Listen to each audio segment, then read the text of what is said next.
What would you do if the only way to save the woman you love was to enter the most dangerous forbidden land in the world, knowing you might never return? This is the story of Han Li, a cultivator, who chose defiance over fate. If you enjoy my way of explaining and storytelling, don't forget to like and subscribe. It really motivates me to keep creating. Although Han Li had no clear understanding of how powerful the seven-pillar dragons truly were, the sheer terror evident in Silvermoon's voice caused his heart to tighten. Without hesitation, he steeled his resolve. With a casual flick of his sleeve, 36 bamboo cloudswarm swords burst forth, streaks of golden radiance flowing around him like a school of spirit fish circling their master. Knowing full well that his opponent was a formidable devil cultivator, Han Li had no intention of cautiously testing the waters. He intended to strike decisively. With the full might of his newly refined flying swords, he planned to suppress his enemy in a single, overwhelming assault. As the 36 rays of golden swordlight revolved above his head, Han Li rapidly formed several spell seals and struck them into the sword swarm. The golden lights shuddered faintly, then multiplied in an instant, splitting into more than 100 identical sword images that filled the air with dazzling brilliance. Just as Han Li was about to execute another seal and merge the swords into the Aureate sword formation, the 7 pillars of light surrounding him suddenly surged forward.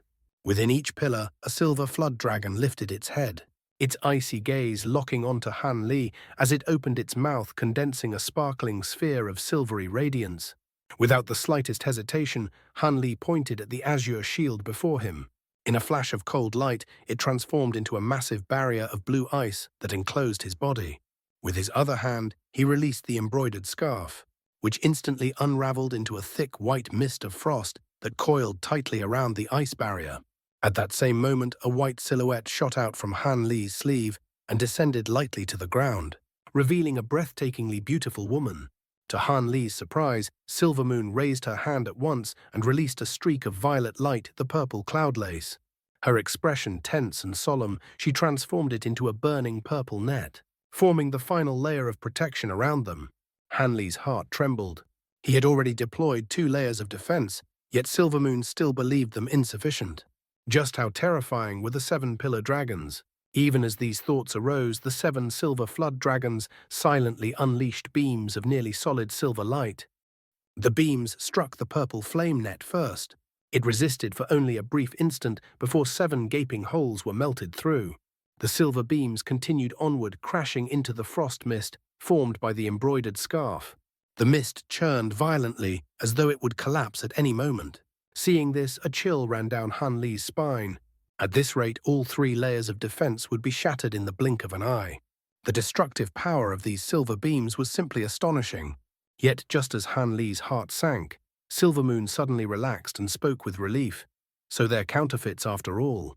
I worried for nothing, she murmured to herself, then quickly formed an incantation and spat out a pearl the size of her thumb, wrapped in a rosy mist that carried an intoxicating fragrance.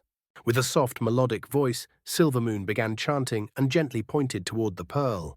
A muffled bang rang out. The pearl exploded, transforming into countless shimmering motes of light that swiftly merged into the blue ice barrier. Han Li was startled, but he made no move to interfere. Once the ice barrier absorbed the fragments, it erupted with brilliance, its surface gleaming as though it had been coated with countless overlapping mirrors.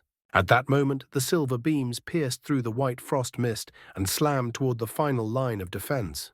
Han Li's nerves tightened, yet his hands continued forming spell seals without pause. At some unknown point, the golden sword lights circling above his head had begun to vanish one by one. Suddenly, the ice barrier erupted with blinding radiance. The 7 silver beams trembled violently before being reflected away, shooting back toward the 7 pillars of light at an even greater speed than before. Not only was Han Li taken aback, but the black-robed youth was utterly unprepared as well. His attention snapped to the beautiful woman at Han Li's side. The moment she uttered the word counterfeit, a trace of shock flickered across his face. A series of thunderous explosions followed. The silver flood dragons within the pillars were engulfed in violent silver light, then vanished without leaving a trace. Han Li stood frozen, staring in disbelief. Such vicious treasures had been destroyed with shocking ease. Silvermoon pursed her lips, a faint hint of satisfaction appearing on her face. She pressed a hand to her chest and exhaled softly before saying to Han Li, "Not only were they counterfeit, they were only half finished. They truly gave me quite a scare." The black-robed youth's expression darkened upon witnessing the destruction of the 7-pillar dragons. When he heard the words half-finished, he snarled coldly, "Half-finished? How could you possibly know the method to destroy the 7-pillar dragons?" Though he was aware that the treasure he possessed was not the legendary genuine article, he had long suspected its power was lacking. Silvermoon's words struck uncomfortably close to the truth. Silvermoon's gaze flickered, but she had no intention of answering. Instead, she formed a seal and struck the ice barrier with her palm. A flash of light erupted. A pink mist shot outward, condensing instantly back into the pearl. Silvermoon spat out a streak of light and drew the pearl back into her mouth. The black-robed youth's fury quickly faded, replaced by undisguised delight. A demon core. Hehehe, so you're a demon fox after all. But only 7th grade cultivation, truly puzzling. How fortunate there are countless cultivators in the Jin Empire eager to own a demon fox concubine. A demon fox capable of transformation is worth a staggering price. It seems this journey was not wasted. Silvermoon's expression changed, yet her luminous eyes soon gleamed with amusement. Covering her mouth, she chuckled softly. "Although this servant would gladly follow an immortal master, I already belong to someone else. I fear I cannot comply." Staring at her with naked greed, the youth said casually, "Your master. Soon his soul will scatter to the winds. If you obediently follow me, I will spare your life. Otherwise you'll be throwing away my goodwill. Following this senior is far better than remaining in such a desolate backwater." Han Li remained where he stood, a trace of mockery in his voice. "Is your mind clouded? Her current master is doing quite well. If you wish to change my servant's loyalty, you'd best pay attention to your surroundings first." The black-robed youth glanced at the swordlights around him and sneered. "My surroundings? You mean this pile of worthless swordlight? Refining so many flying swords is nothing but folly. A magic treasure's power depends on how deeply it has been tempered. As for these illusory swordlights, they're nothing more than flashy tricks. Against cultivators of equal rank, they're utterly useless. I can stand here unmoving, and your swords won't scratch me." Han Li's expression turned strange, killing intent surging from his eyes. "Your words are reasonable. But answer me, are you a late nascent soul cultivator? If not, then you will die." As his words fell, he completed the final seal and activated the Aureate sword formation he had secretly laid down. A sense of unease surged through the black-robed youth. He hastily flipped his hand, summoning a pitch-black hatchet etched with talismanic runes, a vivid ghost face carved into its handle. In that instant, the golden swordlights burst forth with resounding clarity, ringing through the air as they streaked about without yet striking. The youth frantically spread out his spiritual sense, but he could not locate a single swordlight. His heart plummeted. Snorting coldly, he released the black hatchet. It expanded to 20 meters in the blink of an eye, its blade gleaming with terrifying sharpness. The massive hatchet cleaved downward only for a golden radiance to bloom. A slender, unremarkable golden thread flashed beneath the blade and vanished. With a thunderous bang, the hatchet split cleanly in two and crashed to the ground. This is the youth's disdain vanished, replaced by alarm. He quickly summoned an emerald saber, but it flew only 30 meters before several golden threads shredded it into fragments. In a burst of green light, it fell to the ground in 7 pieces. See, a sword formation. Recognition struck him like ice water. Such formations normally require dozens, no hundreds of cultivators. Yet Han Li had deployed one alone. Han Li saw the realization dawn on him and showed no intention of granting him time to ponder a counter. He formed an incantation, connecting all swordlights with his spiritual sense and fully activating the Aureate sword formation. A bizarre scene unfolded. Countless golden threads flickered into existence around the black-robed youth, appearing and vanishing without pattern as they slowly tightened their encirclement. The youth's face turned deathly pale. In desperation, he slapped his storage pouch and produced 10 white pearls streaked with crimson veins. Spinning rapidly, he hurled them in all directions around his body. Han Li's heart stirred at the sight of the pearls. They looked identical to his own lightning beads. The moment this thought surfaced, he calmly willed the Aureate sword formation to press onward without hesitation. The sword threads were one of the innate abilities of the Aureate formation. Though similar in principle to the sword threads wielded by sword cultivators, this formation was capable of condensing more than 100 astonishing strands of sword chi at once. Coupled with the auric essence infused into the 36 flying swords, these threads were incomparably sharper and more fearsome than those of ordinary sword cultivators. Common magic treasures simply could not withstand their cutting power. As for items like lightning beads, Han Li felt no fear at all. As long as the true 36 swords remained intact, the sword formation could effortlessly reform even if the sword threads were temporarily scattered. Once activated, the Aureate sword formation could not be crippled by ordinary means. Just as this thought crossed his mind, golden light flashed. The pearls collided with the sword formation and shattered into several pieces. To Han Li's surprise, the pearls did not explode. Instead, they released a dense black-red blood mist that instantly dispersed through the air, spreading a pungent, cloyingly sweet stench that made one's heart churn.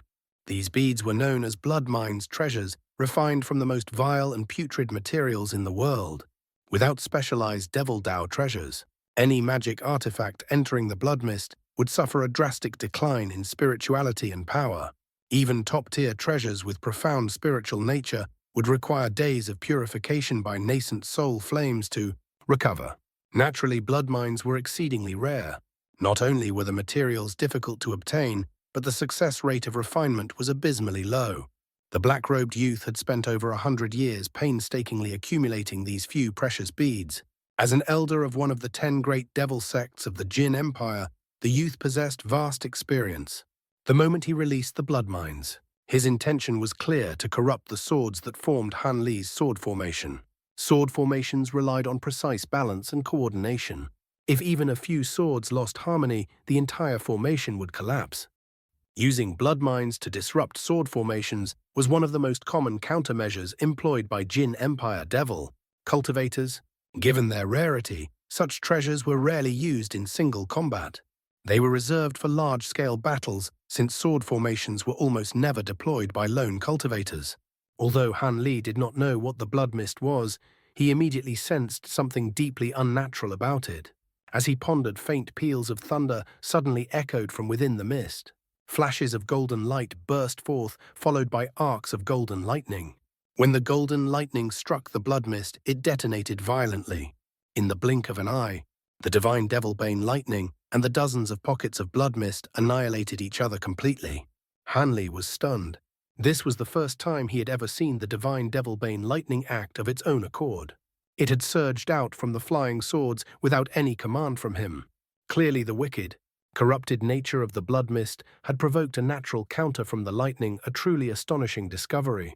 What Han Li did not know was that blood mines were specifically designed to deal with treasures of the righteous Tao. When they encountered the divine Devilbane lightning, an energy that specialized in suppressing Devil Dao techniques, the two happened to counteract one another perfectly. However, the quantity of lightning contained within the 36 swords far exceeded the amount of blood mist. As a result, the mist was eradicated in an instant. The black-robed youth's face drained of color. He shouted in alarm, "Divine Devilbane lightning! Those flying swords are made from golden lightning bamboo. Impossible! How did you obtain so much of it?" "I'll answer that once you're in the underworld," Han Li replied coldly. He took a deep breath and urged the sword formation onward. The brief delay caused by the blood mist ended, and the golden sword threads silently continued closing in on the black-robed youth. Although the Aureate sword formation was terrifyingly powerful, it placed a tremendous burden on Han Li at his current cultivation level. The drain on his magic power was immense, and once activated, he could not further accelerate the formation's advance. Otherwise, the sword threads would have already engulfed the youth in an instant, leaving him no opportunity to resist. Han Li knew that the optimal stage to cultivate the Aureate sword formation was the mid-nascent soul stage. Even now, he was only able to activate it by using half of his flying swords. Despite possessing magic power surpassing that of ordinary early nascent soul cultivators, his cultivation was still insufficient to unleash the formation's full might. The black-robed youth surrounded himself with a layer of black chi and snorted. With a domineering tone, he declared, "You think a mere sword formation can trap me? Your formation may be sharp, but can it cut through my sect's protective treasure?" He glanced at the golden threads now less than 30 meters away, then silently raised his hand and struck his chest. A spray of black blood burst from his mouth. From within it, a green banner barely an inch long emerged. As soon as the banner appeared, it flickered with eerie green light, absorbing the surrounding black blood and turning a deep, sinister shade of green. The youth grimly waved his hand, and the banner shot into his grasp as a streak of black light. It immediately expanded to a height of 1 meter, its surface gleaming with dense green radiance. Yin clouds swirled across it, obscuring its surface, yet one corner of the banner was clearly damaged. As though torn away, Hanli's pupils contracted sharply. The ghost-sifting banner. The yin-sifting sect master had once intended to use this sect-protecting treasure against Devil Concord. Though it had never been deployed in battle, its name had been deeply etched into Hanli's memory. Upon seeing the banner, he instantly recognized it. The black-robed youth smiled coldly when he heard Hanli name it. "You have keen eyes. This is one of the main banners among the 20 ghost-sifting banners. I'll let you experience its power firsthand." He firmly grasped the banner and waved it toward a golden sword thread. A gust roared forth as dark green yin clouds surged from the banner, engulfing his entire body. The frigid yin cloud rapidly expanded, blotting out the sky. In an instant, daylight vanished, replaced by absolute darkness. From within the ghostly mist came wailing shrieks and anguished screams that chilled the soul. With a single wave of the banner, the world itself seemed to transform. Even Hanli, confident as he was in the Aureate sword formation, could not help but feel momentarily stunned. Suddenly, tearing winds howled from within the mist. Several black threads shot out, streaking straight toward Hanli. Golden light flared as the sword formation's restrictions activated. Countless golden threads descended instantly, chopping the black threads apart. Yet in the next instant, the severed threads transformed into green mist and flowed back toward the banner. Before Hanli could react, the black-robed youth shouted in disbelief from within the fog. The yin ghost threads were famously durable, yet they had been destroyed in a single strike. After a brief pause, his expression hardened. He decided to unleash the banner's full power. He suddenly hurled the green banner out of the mist, where it plunged into the ground a meter before him. Murmuring a cryptic incantation, he summoned violent yin winds that swept the surrounding fog toward the banner. In the blink of an eye, the banner expanded to 6 meters tall. The mist around it dispersed, revealing its true form, and Hanli was shaken to his core. "How many souls did you sacrifice to refine that banner?" Hanli roared. "How many people have you slaughtered?" The surface of the green banner was densely packed with countless human faces. They writhed and twisted, as if alive, each contorted in agony. The youth's sinister voice echoed from the fog. "How many? Who knows? Around 100,000 perhaps. And at least several hundred cultivator souls, those are necessary to refine a single main banner."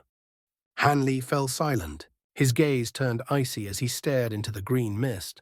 After a long moment, he spoke in a low, lethal voice. "You are all damned." The youth sneered. "Damned. Many have said that to me. Yet here I stand, and every one of them had their soul devoured by this banner. You will be no exception." He struck the banner with a crimson spell seal. Brilliant green light erupted. A meter-wide opening tore open in the banner as black chi poured out, accompanied by shrieking yin winds. One by one, massive skulls surged forth, their eye sockets blazing with ghostly green flames and trailing streams of green smoke. The largest skull bore massive bull horns, while the rest of its features remained unmistakably human. Hanli's heart jolted. Could these skulls belong to Metamorphosis stage demon beasts? He forced the thought aside for now. Once the first wave emerged, countless flaming ghost skulls followed. In the blink of an eye, over 100 ghost skulls hovered around the black-robed youth. From within the mist, he pointed toward Hanli and shouted, "Go." These eerie white skulls let out piercing screams as they lunged forward, spitting wisps of green flame from their gaping jaws toward Hanli. Naturally, once those flame wisps traveled too far, golden threads suddenly manifested in the air and flashed toward them like razors. But this time something unexpected occurred. The golden threads cleaved the skulls apart, yet in the same breath, green light flared, and the skulls reformed as if they had never been harmed. Worse still, they were not hindered by the sword threads in the slightest, continuing their advance as though the formation's incisive cuts were meaningless. Hanli was momentarily stunned. Then comprehension struck. These ghost skulls had no true physical bodies at all. They were refined yin ghosts, intangible entities. No matter how fierce his sword threads were, they could not truly sever what had no flesh to cut. Even so, Hanli did not panic. As the ghost skulls pressed closer, he willed a net of golden lightning to bloom into existence in mid-air, intercepting them head-on. Since they were ghosts, he immediately called upon the divine Devilbane lightning. To his surprise, fear flickered across the ghost skulls' faces the instant they saw the golden net. They halted mid-flight only for the horned skull to release a shriek that tore through the darkness. At once all the skulls opened their mouths and unleashed a storm of green flame wisps into the lightning net. Thunder roared. The lightning net flashed, annihilating the flame wisps again and again. Yet its advance was forced to a stop, pinned in place by the relentless barrage. Hanli's brow furrowed, genuine surprise flashing across his face. If these were ordinary flames, they would have turned to smoke the moment they touched the divine Devilbane lightning. Yet these green flame wisps were able to forcibly restrain it. The ghost-sifting banner's reputation as the yin-sifting sect's protective treasure was indeed well earned. When the black-robed youth saw the ghost skulls successfully holding back the divine Devilbane lightning, relief washed over him, and he could not help but smile. Outwardly he seemed confident, but in truth his heart had been drenched in dread. If the banner were undamaged, he would never have worried about whether the devil skulls could resist the divine Devilbane lightning. But with no chance to repair it since it was damaged, he had been secretly terrified that its power might falter at the critical moment. Now that his fears were eased, the youth's grin turned savage. He continuously sent spell seals into the ghost-sifting banner. The meter-wide gap in the banner quickly swelled to 3 meters, and even more ghost skulls surged out in waves. Ghost mist churned through the air as shrill wails and anguished shrieks followed them like a funeral chorus, with the earlier skulls locking the golden lightning net in place. The later waves slipped past the sword formation's edge and charged straight for Han Li. Seeing this, Han Li merely raised his hand and calmly slapped his storage pouch. A streak of black light shot out, circling once in the air before dropping to the ground. The light dispersed to reveal a small jet-black ape, the weeping soul beast. It looked as if it had only just awakened. Its eyes were half-lidded, its posture languid. But the moment it sniffed the air, its eyes snapped open. It turned toward the ghost skulls not far away and let out a howl, one filled with hungry excitement. The charging skulls shuddered the instant they saw the weeping soul beast. Their advance faltered. They began spiraling in place, unwilling to draw nearer, and the shrieks they had been releasing were abruptly cut off, as if fear itself had seized their throats. The black-robed youth's heart thumped violently. At the same time, the golden threads of the sword formation were closing in ever closer behind him. Driven to desperation, he spat a stream of grey light into his palm. The light spun around his hand, and with a ruthless motion, he severed his own fingers in a spray of blood. As the fingers fell, they exploded into clouds of blood mist that quickly drifted toward the horned ghost skull. A sinister gleam flickered in the horned skull's eyes. It opened its mouth and inhaled the blood mist. Instantly, the green flames around it raged wildly, surging outward like a tide. Under its coercion, the other skulls were forced into motion, spewing a renewed wave of green flame wisps toward the weeping soul beast.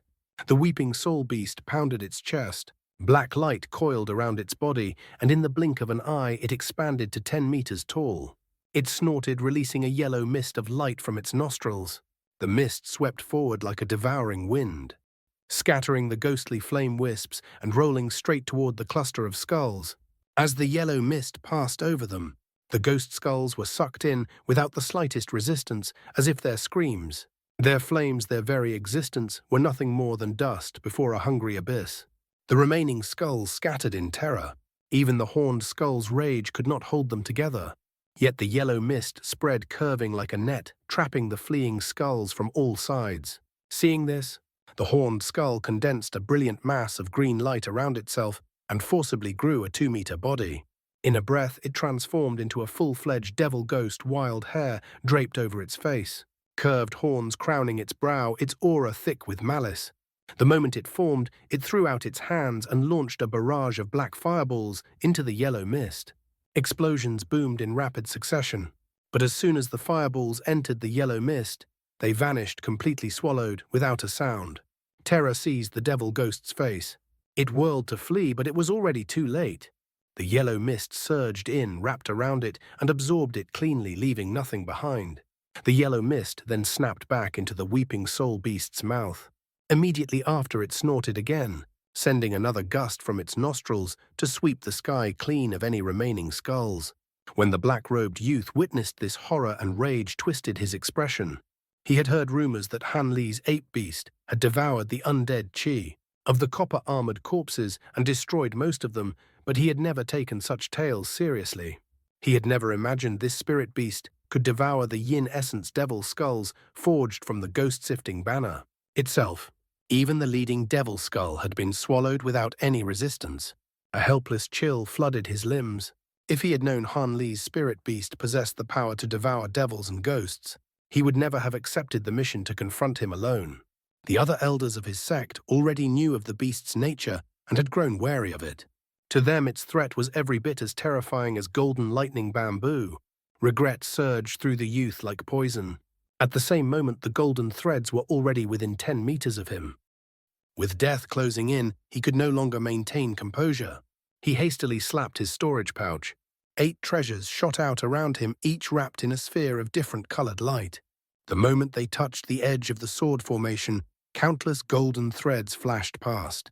The treasures were shredded into scrap, as if they were paper before a blade. The youth's face turned ashen.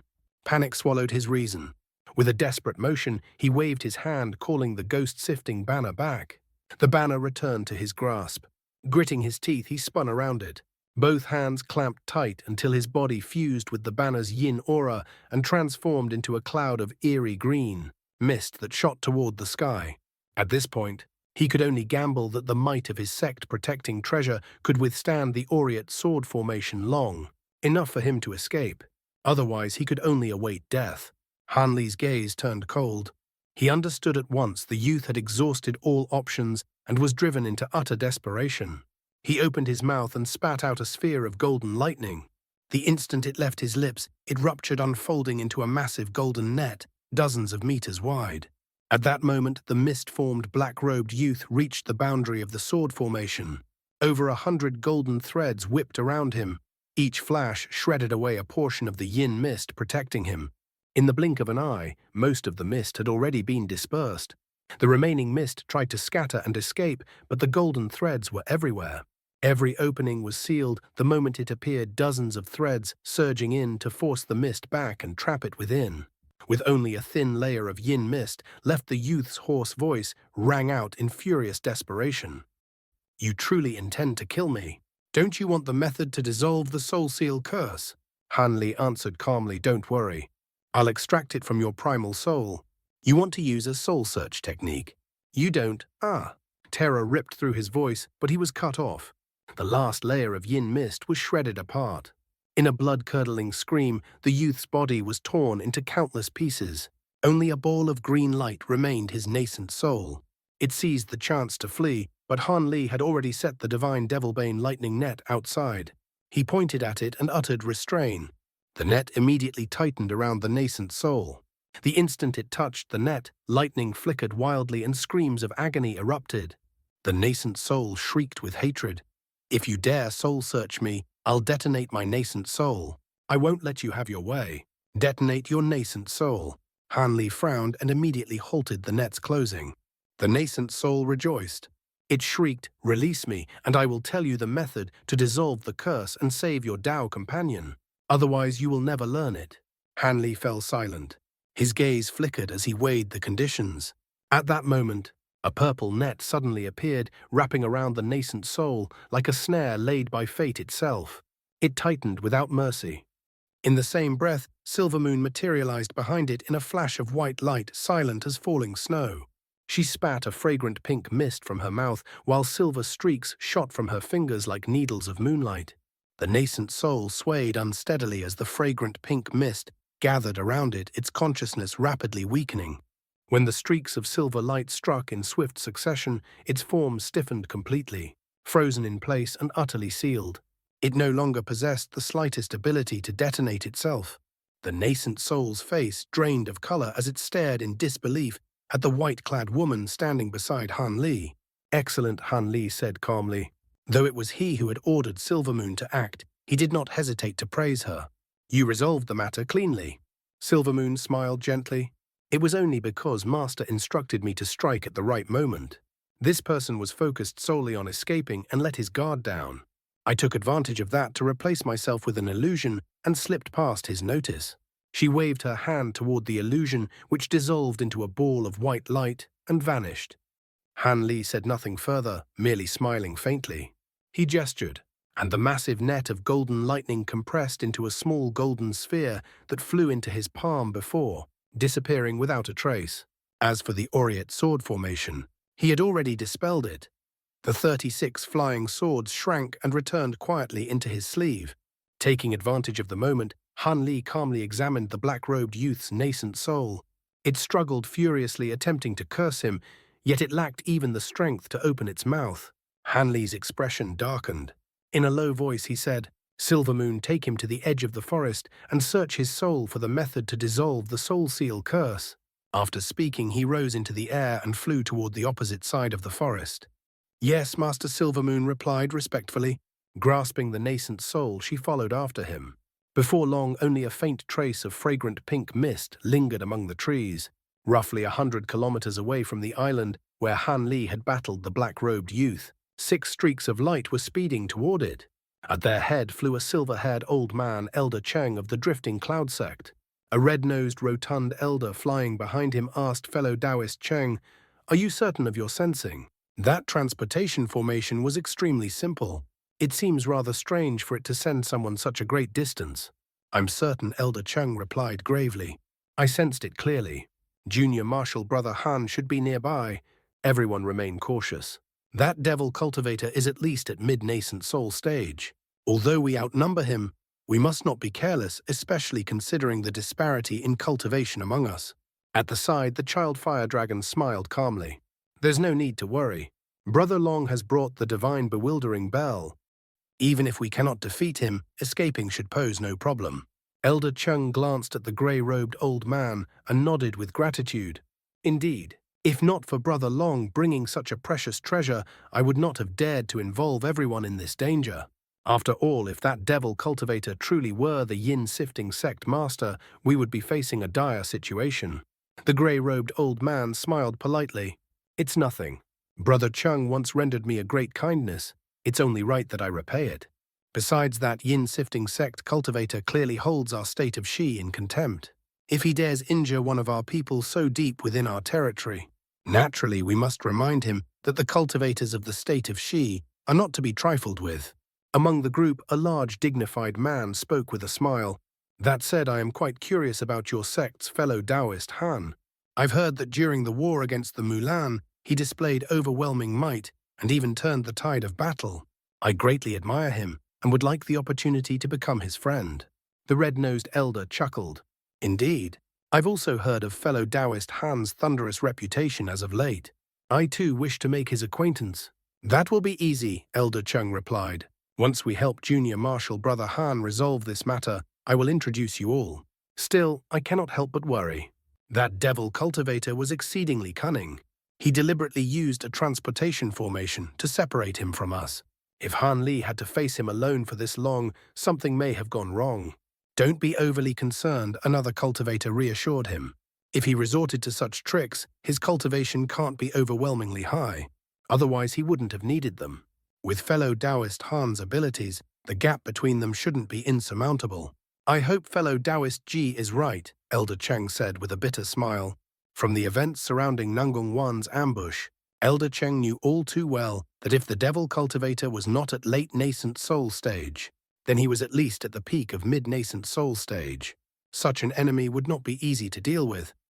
He truly did not wish for such a powerful newly joined elder of the Drifting Cloud Sect to suffer calamity so soon. Fortunately, he could still faintly sense Han Li's presence, which reassured him that Han Li was alive. As the 6 nascent soul cultivators spoke, they gradually approached the small island. Their expressions grew increasingly solemn. Suddenly, Elder Chung cried out, and the group halted mid-air. "Brother Chung, what is it?" "Junior Marshal Brother Han seems to be flying toward us," Elder Chung said hesitantly. "I can't tell whether the matter has already been resolved, or if..." He did not finish his sentence, but everyone understood. It was possible Han Li had been captured or was fleeing. The grey-robed old man spoke calmly. "Let's prepare ourselves. If anything truly happened to fellow Taoist Han, we'll rescue him." As he spoke, he slapped his storage pouch and produced a small yellow bell, gripping it tightly while watching the distance ahead. The others followed suit, taking out their treasures in preparation.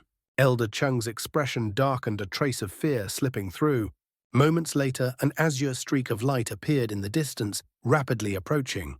"It's Junior Marshal Brother Han," Elder Cheng exclaimed, relief flooding his voice.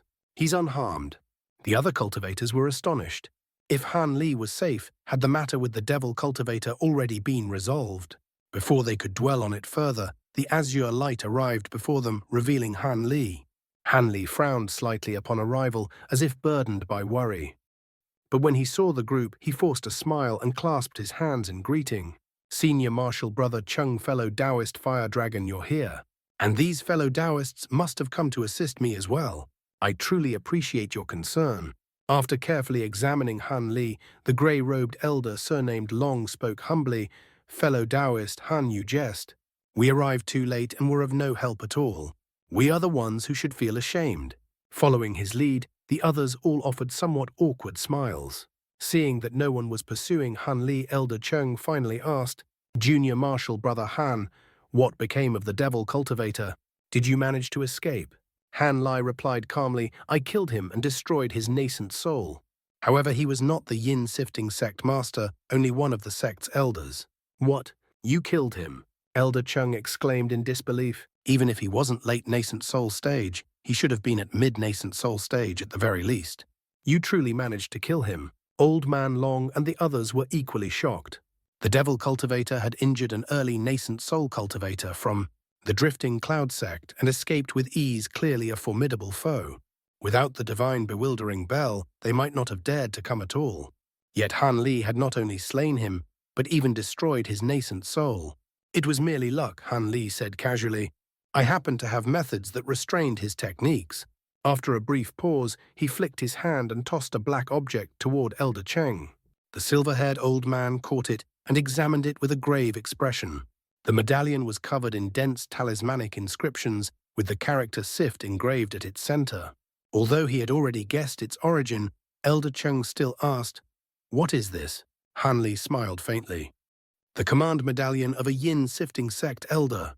It's an ancient treasure of some power and should be sufficient to confirm his identity." The others turned their gazes to the medallion. Seeing its unusual nature, none doubted Han Li's words. They asked about the details of the battle, but Han Li brushed the matter aside. When they noticed his reluctance, they tactfully dropped the subject. Even so, every one of them secretly resolved to befriend Han Li. After all, someone capable of killing a mid-nascent soul-stage devil cultivator was not someone to be taken lightly.